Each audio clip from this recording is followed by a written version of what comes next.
En 1888, Elena Blavatsky a failli mourir. Pas de maladie, pas de vieillesse, d'une attaque psychique, violente, ciblée, orchestrée par la Loge Noire. Pourquoi ? Parce qu'elle venait de révéler dans la doctrine secrète le secret le plus dangereux de tous. Plus dangereux que les mystères d'Isis, plus subversif que la gnose interdite, plus menaçant pour les forces de contrôle que toutes ces révélations précédentes. Le secret de la flamme intérieure. La vérité que chaque être humain porte en lui, une étincelle divine, indestructible. Que cette flamme, une fois activée, rend la personne incontrôlable, libre, souveraine, immortelle, et que les gardiens du système, les seigneurs de ce monde, ont tout fait pendant des millénaires pour que l'humanité ignore cette flamme, pour qu'elle reste endormie, éteinte, oubliée. Mais Elena a osé la révéler, et elle a payé cher.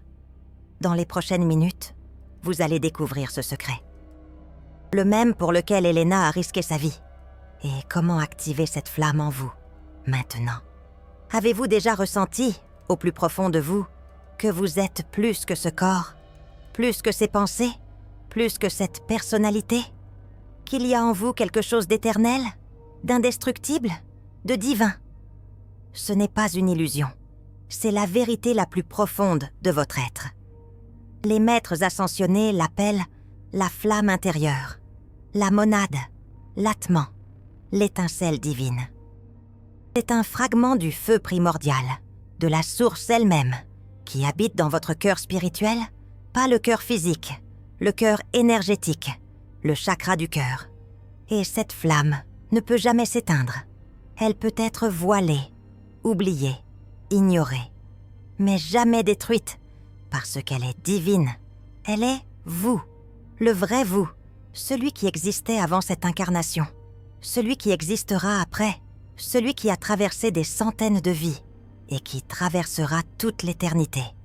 Mai 1888, Londres.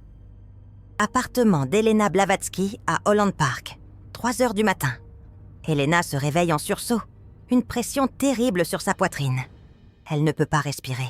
Son cœur bat de manière erratique. Elle essaie de se lever. Impossible. Une force invisible la cloue au lit. Elle sent des présences dans la pièce, sombres, malveillantes. Elles l'entourent. 4 entités. Des formes humanoïdes, mais déformées. Des yeux qui brillent d'une lueur rouge. Ce sont des serviteurs de la Loge Noire. Des magiciens noirs opérant sur le plan astral, envoyés pour la tuer. Ou au minimum, la terrifier suffisamment pour qu'elle arrête d'écrire, pour qu'elle cesse de révéler les secrets. Elena comprend immédiatement. C'est à cause du chapitre qu'elle vient de terminer. Le chapitre sur la flamme intérieure. Le secret qu'il ne voulait pas ne pas qu'elle divulgue. Elle ferme les yeux. Elle pourrait paniquer. Mais elle a été formée pour cela, par les maîtres, au Tibet. Pendant ces 7 années d'initiation, elle sait exactement quoi faire. Elle se centre dans son cœur. Elle visualise la flamme. Sa flamme, la lumière dorée qui brûle éternellement en elle. Et elle prononce intérieurement les mots de pouvoir que Moria lui a enseignés. Je suis la flamme intérieure. Je suis la lumière invincible. Je suis la présence divine. Immédiatement, quelque chose se passe. Une chaleur intense irradie de son cœur. Une lumière dorée se déploie autour de son corps. Les entités reculent.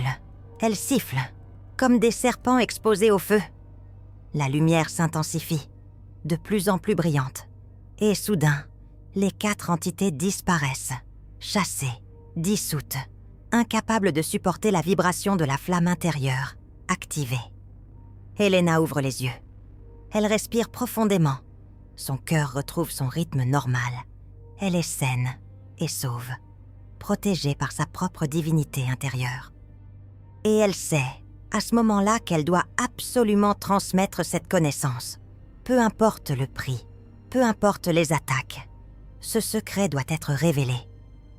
Le lendemain matin, le maître Moria apparaît, pas physiquement, mais assez tangible pour qu'Elena puisse le voir clairement. Il s'assoit dans le fauteuil en face d'elle. Son visage est grave, mais ses yeux brillent emplis de fierté. « Tu as bien fait, Elena, dit-il. Tu as utilisé la flamme et tu as vaincu les forces de l'ombre. Maintenant, tu comprends pourquoi ce secret est si dangereux pour eux. Pourquoi ils feront tout pour que l'humanité l'ignore. Parce que quand un être humain découvre sa flamme intérieure, quand il apprend à l'activer, il devient libre, vraiment libre. Plus aucune entité, aucun démon, aucun archonte, aucun seigneur du karma ne peut le contrôler.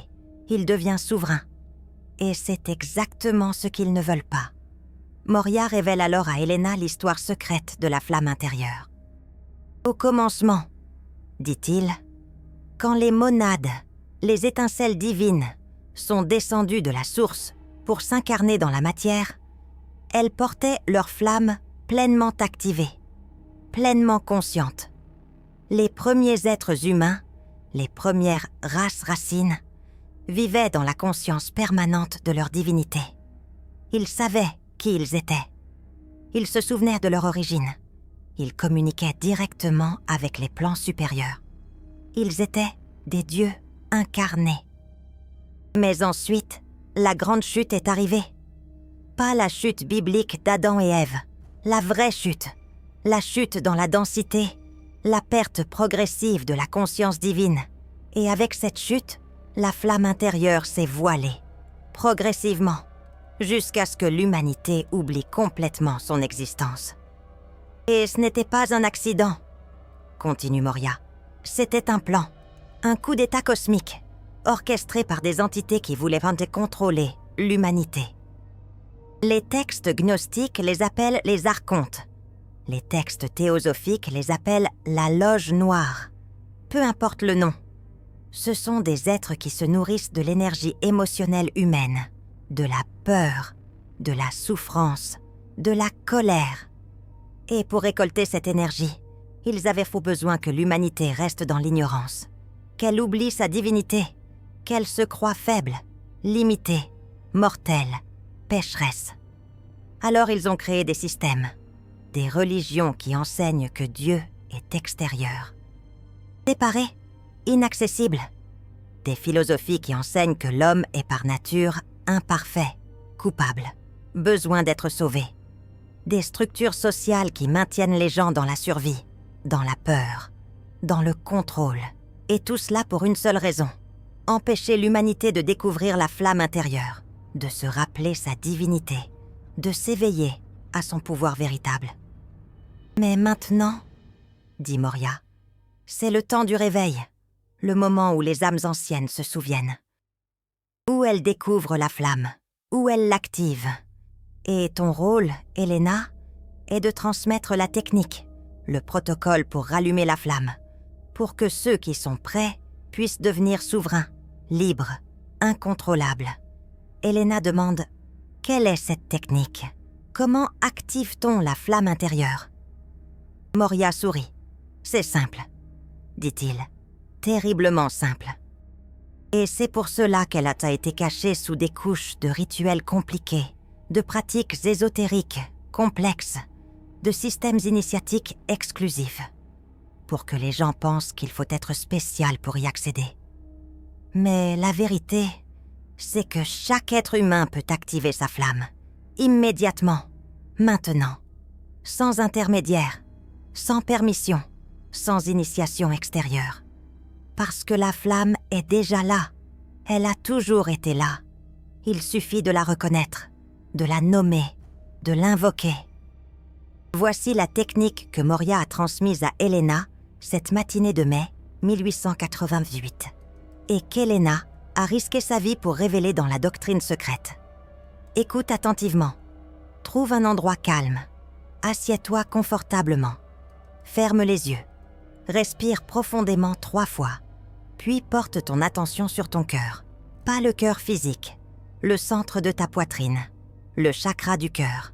Visualise, sens ou imagine qu'il y a là, dans ton cœur, une flamme, petite, dorée, brillante. C'est ta flamme intérieure. Ton étincelle divine, elle a toujours été là. depuis le commencement, indestructible, éternelle. Observe cette flamme pendant quelques respirations. Remarque sa beauté, sa pureté, sa lumière. Puis, avec intention, prononce ces mots, à voix haute ou intérieurement. Mais avec conviction, avec certitude. Je suis la flamme intérieure. Je suis la lumière divine. Je suis la présence immortelle. Je suis. Quand tu prononces Nampoaman ces mots, quelque chose se passe, explique Moria. La flamme s'active. Elle commence à grandir, à s'intensifier. Tu peux la sentir comme une chaleur dans ton cœur, comme une vibration, comme une expansion. Laisse-la grandir. Ne la force pas. Permets-lui simplement de s'étendre, de remplir ta poitrine, ton torse, tout ton corps. Et au fur et à mesure qu'elle grandit, tu réalises quelque chose de profond. Cette flamme, ce n'est pas quelque chose que tu as, c'est ce que tu es, ton essence véritable, ta nature divine, ton identité éternelle. Tu n'es pas le corps qui vieillit, tu n'es pas les pensées qui passent, tu n'es pas les émotions qui fluctuent, tu es la flamme, immortelle, indestructible, divine. Et quand tu réalises cela, vraiment, profondément, tout change. La peur disparaît, parce que tu sais que tu ne peux pas mourir. L'anxiété se dissout, parce que tu sais que tu es éternel. Le besoin de contrôle s'évanouit, parce que tu sais que tu es déjà complet. Tu deviens libre. Moria révèle ensuite à Elena les 3 niveaux de la flamme intérieure. Le premier niveau, c'est la reconnaissance. C'est le moment où tu découvres que la flamme existe, où tu la ressens pour la première fois. C'est puissant, transformateur. Mais ce n'est que le début. Le deuxième niveau, c'est l'activation. C'est quand tu apprends à invoquer la flamme consciemment, à l'utiliser pour te protéger des attaques psychiques, comme Elena l'a fait cette nuit, pour guérir ton corps énergétique, pour transmuter les émotions négatives, pour élever ta vibration. À ce niveau, la flamme devient ton outil spirituel le plus puissant que n'importe quel rituel, n'importe quel talisman, n'importe quelle prière, parce que c'est ton propre pouvoir divin, non emprunté, non médiatisé, direct, souverain. Le troisième niveau, c'est l'identification. C'est le niveau le plus profond, le plus libérateur. C'est quand tu ne te contentes plus d'avoir la flamme ou de l'utiliser. Tu réalises que tu es la flamme, que ta véritable identité n'est pas Elena, pas ton nom, pas ton rôle, pas ton histoire. Tu es la flamme intérieure elle-même, l'étincelle de la source, la présence divine incarnée. Et quand tu atteins ce niveau, explique Moria, tu deviens ce que les textes anciens appellent un Jivanmukta, un libéré vivant. Quelqu'un qui marche encore sur terre mais qui n'est plus lié par elle, qui vit dans le monde mais n'est plus du monde, qui a transcendé la roue du karma. La mort, la réincarnation. Tu es libre, définitivement. Elena demande « Combien de temps faut-il pour atteindre le 3e niveau ?» Moria répond « Cela dépend entièrement de toi. Certaines âmes y parviennent en quelques mois de pratique intensive. D'autres mettent des années. Mais voici le secret que peu connaissent. Le temps linéaire n'est pas ce qui compte. C'est l'intensité de ta reconnaissance. Si tu reconnais la flamme une fois, profondément, totalement, sans doute, tu peux atteindre le 3e niveau instantanément. C'est ce qui s'est passé pour le Bouddha sous l'arbre de la Bodhi, pour Jésus dans le désert après 40 jours, pour Ramana Maharshi à l'âge de 16 ans quand il a eu son expérience de mort imminente. Ils ont reconnu la flamme. Et dans cette reconnaissance, ils sont devenus la flamme. Ils se sont éveillés, complètement, définitivement. Mais attention, avertit Moria. La loge noire sait quand quelqu'un commence à activer sa flamme intérieure.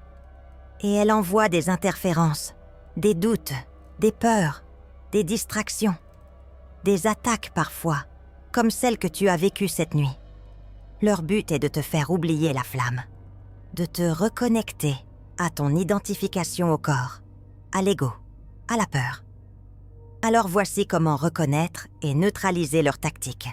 Première tactique, le doute mental, des pensées qui surgissent. Et si ce n'était qu'imagination? Et si la flamme n'était pas réelle? Et si tu te faisais des illusions?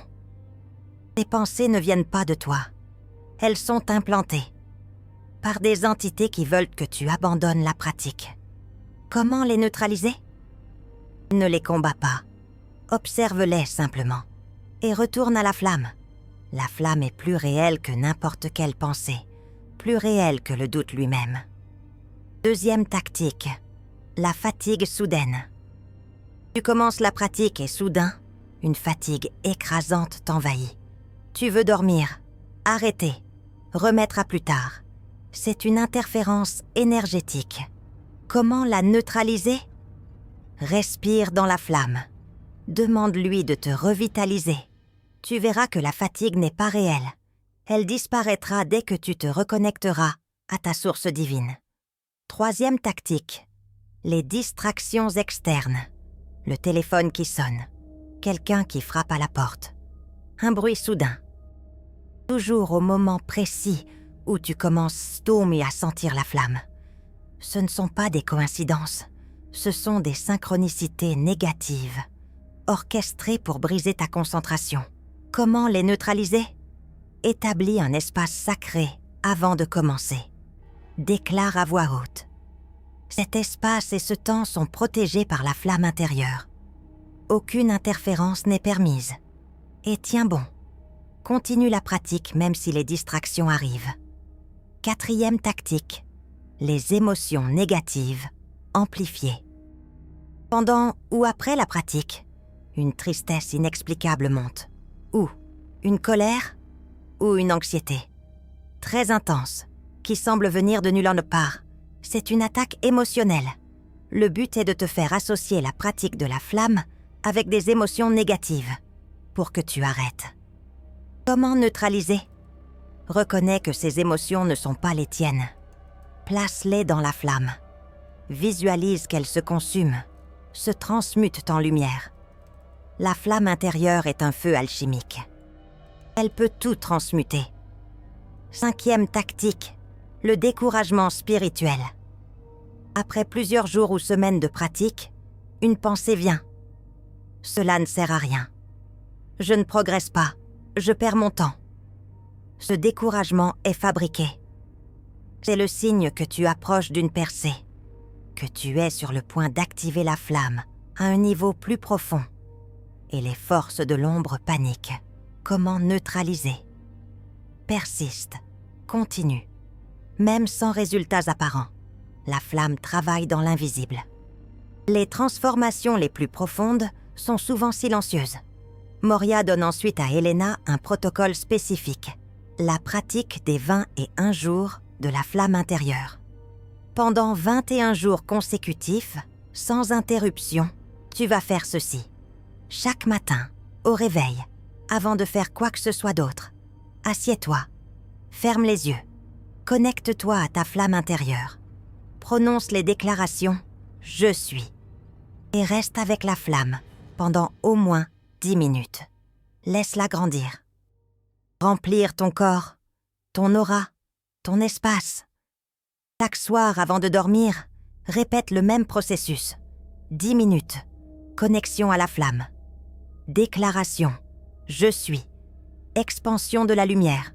Et pendant la journée, chaque fois que tu te souviens, ramène ton attention à la flamme. Même pour quelques secondes. Reconnais sa présence, sa réalité, son pouvoir.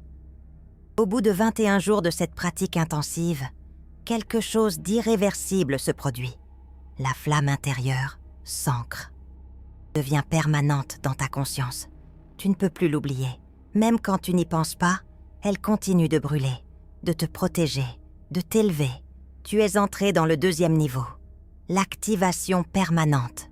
Elena a suivi ce protocole, de mai à juin 1888. 21 jours sans interruption. Et elle a vécu des transformations extraordinaires. Sa santé, qui était fragile depuis des années, s'est améliorée. Son énergie a augmenté. Sa clarté mentale est devenue exceptionnelle. Elle a écrit certains des chapitres les plus profonds de la doctrine secrète pendant cette période. Mais surtout, elle a senti quelque chose changer fondamentalement en elle. Une paix qu'elle n'avait jamais connue. Une certitude absolue. Une liberté intérieure. Elle savait, sans l'ombre d'un doute, qu'elle était immortelle, que la mort n'était qu'une transition, que son essence divine ne pouvait jamais être détruite. Et cette certitude a transformé sa relation avec tout, avec la maladie, avec la souffrance, avec les critiques, avec les attaques. Plus rien ne pouvait vraiment l'atteindre, parce qu'elle savait qui elle était, la flamme intérieure, indestructible, éternelle, libre.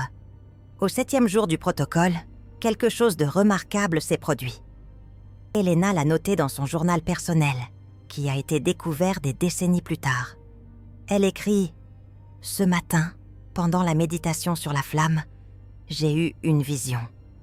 J'ai vu mon corps physique de l'extérieur. Comme si ma conscience s'était élevée au-dessus. Et j'ai vu la flamme dans mon cœur. Mais ce n'était plus une petite flamme dorée. C'était un soleil, brillant, puissant, rayonnant dans toutes les directions. Et j'ai compris. Ce n'est pas moi qui active la flamme. C'est la flamme qui m'active. Elle a toujours été là, pleinement présente. C'est moi qui n'étais pas pleinement présente à elle. Et maintenant que je la reconnais, elle me transforme. Elle me consume, dans le bon sens. Elle brûle tout ce qui n'est pas divin en moi. Toutes les fausses identités, toutes les peurs, tous les attachements. Et ce qui reste, c'est la lumière pure, la présence, le je suis. Cette expérience du 7e jour marque un tournant crucial dans la pratique d'Elena. À partir de ce moment, elle ne s'efforce plus d'activer la flamme. Elle permet simplement à la flamme de brûler, de faire son œuvre, de la transformer. Elle devient réceptive, ouverte, confiante. Et paradoxalement, c'est quand elle arrête d'essayer que les transformations les plus profondes se produisent. Sa perception change. Elle commence à voir la flamme partout, pas seulement en elle, mais dans chaque être humain qu'elle rencontre. Même ceux qui ne la connaissent pas, qui ne l'ont jamais activée. La flamme est là, dormante, attendant d'être reconnue. Et Elena se met à honorer cette flamme en chacun, à la saluer silencieusement, en pensée. Je reconnais la flamme divine en toi. Même si tu l'ignores. Je la vois. Je l'honore. Et cette pratique transforme ses relations. Les gens se sentent vus par elle, à un niveau profond, même sans comprendre pourquoi. Au 14e jour, Elena vit une autre expérience marquante. Elle se réveille à 3 heures du matin avec une sensation de brûlure intense dans le cœur. Pas douloureuse, mais puissante, comme si sa poitrine était en feu. Elle s'assoit dans le lit, place sa main sur son cœur, et elle entend une voix, pas extérieure, intérieure. Mais pas sa voix habituelle, une voix qui vient de la flamme elle-même.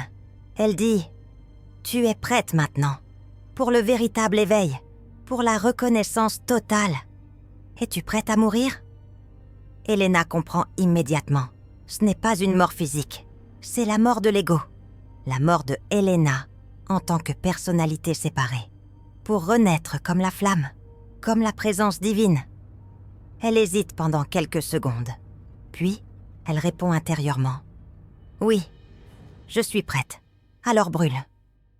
Consume tout ce qui n'est pas toi, tout ce qui n'est pas réel. » Immédiatement, la flamme s'intensifie.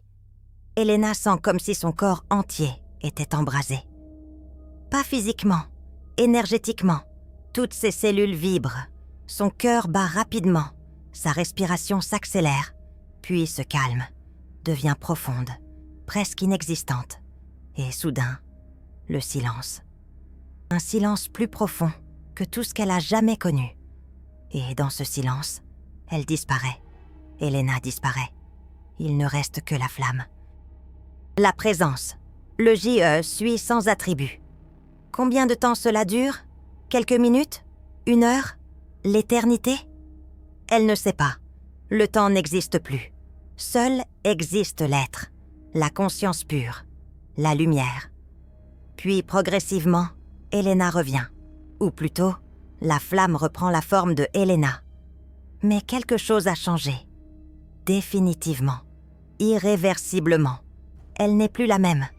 Elle sait maintenant, non pas intellectuellement mais par expérience directe, qu'elle est la flamme.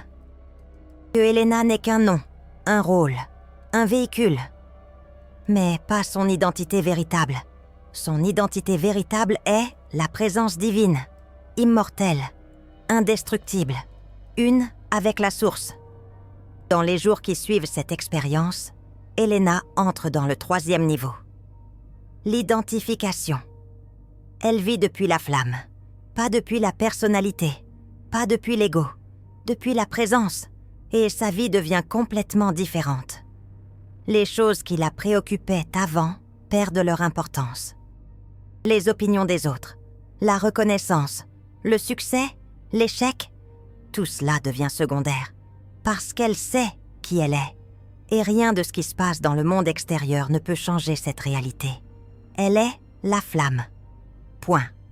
Et cette certitude lui donne une liberté extraordinaire, une paix inébranlable, une joie sans cause, qui ne dépend de rien d'extérieur, qui est simplement là, comme la flamme elle-même, toujours présente, toujours brillante, toujours libre. Les mois suivants, les attaques de la Loge Noire ont continué. Mais elles n'ont plus jamais réussi. Chaque fois qu'une entité essayait d'approcher Elena, la flamme intérieure activée les repoussait automatiquement, comme un système immunitaire spirituel, un champ de protection permanent. Elena a réalisé quelque chose de crucial. La meilleure protection spirituelle n'est pas un rituel extérieur, pas un talisman, pas une prière à une entité externe. C'est ta propre divinité activée. Ta flamme intérieure reconnaissante et rayonnante. Quand tu vis depuis cette flamme, aucune force négative ne peut te toucher, parce que leur vibration est trop basse. Elles ne peuvent pas exister dans la fréquence de la lumière divine. Elles se dissolvent, se consument, disparaissent. Maintenant, parlons de vous. Si vous regardez cette vidéo, ce n'est pas un hasard. Votre âme vous a guidé ici, parce que c'est votre moment. Le moment de découvrir votre flamme intérieure, de l'activer, de devenir qui vous êtes vraiment. Comment savoir si vous êtes prêt pour cette activation? Voici les signes. Vous ressentez un appel profond vers quelque chose de plus grand. Vous savez qu'il n'y a plus que cette réalité physique. Vous êtes fatigué des systèmes spirituels extérieurs, des gourous, des sauveurs, des rituels compliqués. Vous voulez une connexion directe, souveraine, personnelle. Vous avez vécu des moments où vous vous êtes senti plus grand que votre corps, où vous avez touché quelque chose d'éternel en vous. Vous ne craignez plus vraiment la mort, parce qu'au fond de vous, vous savez que vous êtes immortel. Et surtout, vous ressentez une urgence, un besoin de vous éveiller maintenant, de vous libérer maintenant, de devenir souverain maintenant. Si vous avez au moins 3 de ces signes, vous êtes prêt. Votre flamme intérieure vous appelle. Elle veut être reconnue, activée, vécue. Alors voici ce que vous allez faire. Aujourd'hui même. Pas demain. Pas la semaine prochaine. Aujourd'hui. Trouvez un moment calme, 10 minutes. Asseyez-vous. Fermez les yeux. Connectez-vous à votre cœur. Visualisez la flamme dorée et prononcez avec conviction: je suis la flamme intérieure. Je suis la lumière divine. Je suis la présence immortelle. Je suis. Faites cela pendant 10 minutes. Puis observez ce qui se passe. Vous allez peut-être sentir une chaleur, une vibration, une expansion, ou peut-être rien de spectaculaire. Mais quelque chose aura changé. À un niveau profond, invisible, la flamme aura été reconnue. Et une fois reconnue, Elle ne peut plus être complètement oubliée. Le processus est enclenché, irréversible. Ensuite, si vous le pouvez, engagez-vous dans le protocole des 21 jours, matin et soir. 10 minutes. Connexion à la flamme. Déclaration « Je suis ». Pendant 21 jours consécutifs. Et observez votre vie se transformer, vos peurs diminuer, votre clarté augmenter, votre énergie s'élever, votre sens d'identité changer. Vous ne serez plus la même personne au bout de ces 21 jours. Vous serez entré dans une nouvelle réalité, une nouvelle vibration, une nouvelle conscience, celle de la flamme, de la présence divine, de l'être immortel que vous avez toujours été. Vous sentez cette chaîne dorée qui relie tous ceux qui ont activé leur flamme intérieure à travers le monde? YouTube a créé ce petit cœur doré en dessous, le Super Thanks.